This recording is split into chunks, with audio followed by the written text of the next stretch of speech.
जय श्री राम, हर हर महादेव। कैसे हो आप लोग? उम्मीद करते हुए बहुत अच्छे होंगे, बहुत स्वस्थ होंगे। तो इस वीडियो में हम 4 युगों का वर्णन करेंगे, तो अंतिम तक वीडियो में बने रहिएगा ताकि हमारे 4 युगों के बारे में सारी जानकारी आपको मिल सके।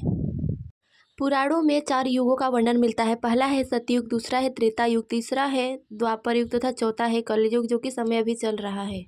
एक महायुग में 4 युग होता है।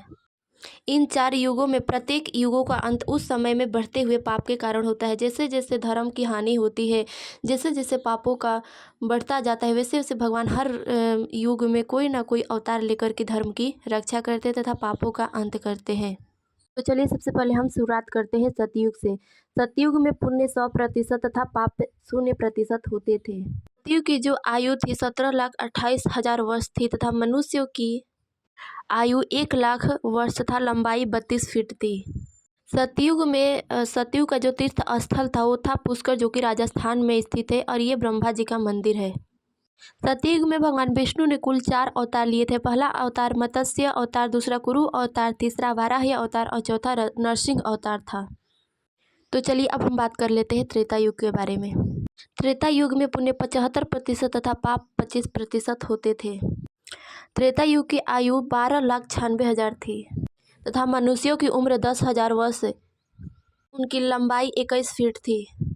त्रेता युग का जो प्रमुख तीर्थ स्थल था वो था नैमिषारण्य, जो कि उत्तर प्रदेश में स्थित है। यही माना जाता है कि यहीं 4 वेदों का लेखन हुआ था। त्रेता युग में भगवान विष्णु ने कुल 3 अवतार लिए थे। पहला था वामन अवतार, दूसरा परशुराम अवतार और तीसरा था जो राम अवतार।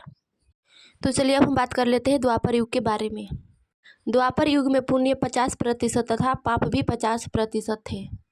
द्वापर युग की आयु 8,64,000 वर्ष थी तथा मनुष्य की उम्र 1,000 वर्ष तथा उनकी लंबाई 11 फीट थी। द्वापर युग में भगवान विष्णु ने श्री कृष्ण का अवतार लिया था।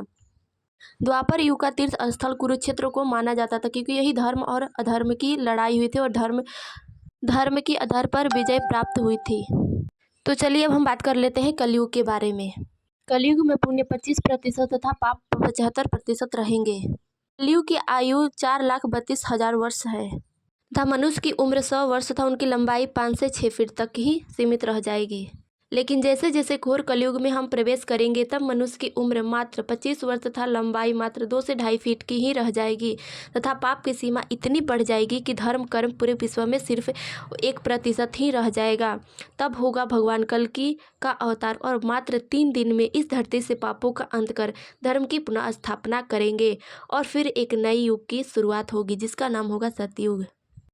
कलयुग में जो तीर्थ स्थल वे है गंगा। माना जाता है कि गंगा में स्नान करने से सारे पाप धुल जाते हैं तथा हम मार्ग की तरफ अग्रसर होते हैं। सतयुग में भगवान विष्णु का जो अवतार होगा वो होगा कल्कि अवतार। तो इस वीडियो में बस इतना ही। मिलते हैं अगले वीडियो में। जय तब तक ले जय श्री राम, हर हर महादेव। उम्मीद है आप लोगों को वीडियो अच्छा लगा हो। हर हर महादेव।